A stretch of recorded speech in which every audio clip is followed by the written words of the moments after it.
में कभी बताया नहीं गया। उसका नाम बताया गया है कि धर्म का राजा और शालेम का, शांति का राजा, उसका नाम ये बताया गया है। और यदि हम नए नियम में देखें तो बाइबल कहती है कि प्रभु यीशु मसीह मलिक सिद्दीक का प्रतिबिंब है। पुराने नियम का मलिक सिद्दीक, नए नियम में प्रभु यीशु मसीह उसका प्रतिबिंब है। हालेलुया। क्योंकि इब्रानियों की पत्री में लिखा उसकी 5 उसकी 6 में कि तुम मलिकिसिदक की रीति पर सदा के लिए याजक है। हमारा प्रभु यीशु मसीह हमारा महायाजक है। हम उसी तरह से जिस तरह अब्राहम ने मलिकिसिदक की लाइफ में, उसके परमेश्वर के याजक की लाइफ में जब उसने दशमांश दिया अपनी सब वस्तुओं का, तो वो वायदे, वो प्रतिज्ञा जो परमेश्वर की अब्राहम के लिए थी उसकी लाइफ में पूरी हुई। हम भी अब्राहम की संतान हैं, अब्राहम के वंश के हैं। बाइबल कहती विश्वास ही से हम अब्राहम की संतान गिने जाते हैं। तो जब हम विश्वास से अब्राहम की संतान हैं, तो जो बरकतें, जो वायदे, जो प्रतिज्ञाएं अब्राहम की लाइफ में आई, वो हमारी लाइफ में भी आना शुरू हो जाएगी। जब हम अपने परमेश्वर प्रभु यीशु मसीह जो महायाजक है हमारा,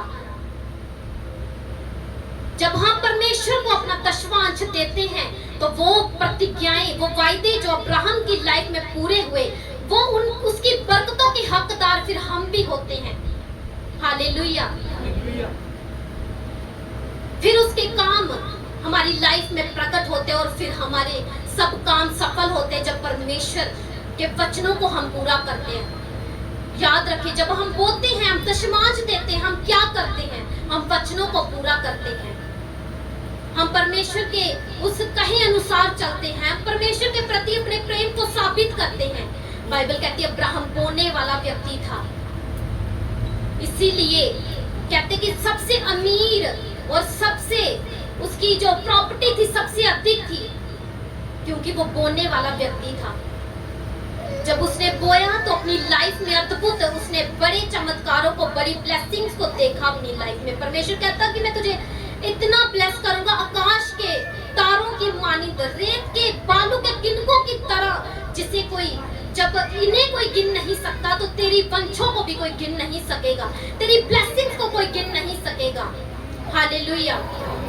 यदि हम मलाकी 3:10 में पढ़ते हैं तो वहां लिखा, परमेश्वर ने कहा सारे दशमांश मेरे घर में ले आओ, तब मैं क्या करूंगा? आकाश के झरोखों को खोल कर तुम्हारे लिए अपरंपार आशीष की वर्षा करूंगा।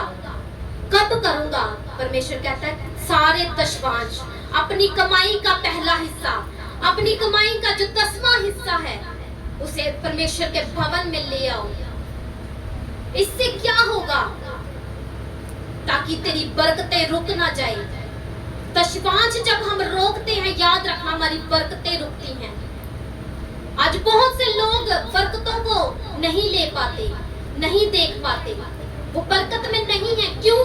क्योंकि उनको परमेश्वर की वाचा का पता नहीं। जो वाचा परमेश्वर ने अब्राहम से बांधी थी, उसने कहा मैं तेरे वंशों को अधिक बढ़ाऊंगा, ब्लेस करूंगा। यदि आज हम बोलते हैं, आज हम अपने दशमांशों को बोलते हैं, तो परमेश्वर हमारी फजूल खर्चियों को भी फिर झिड़कता है।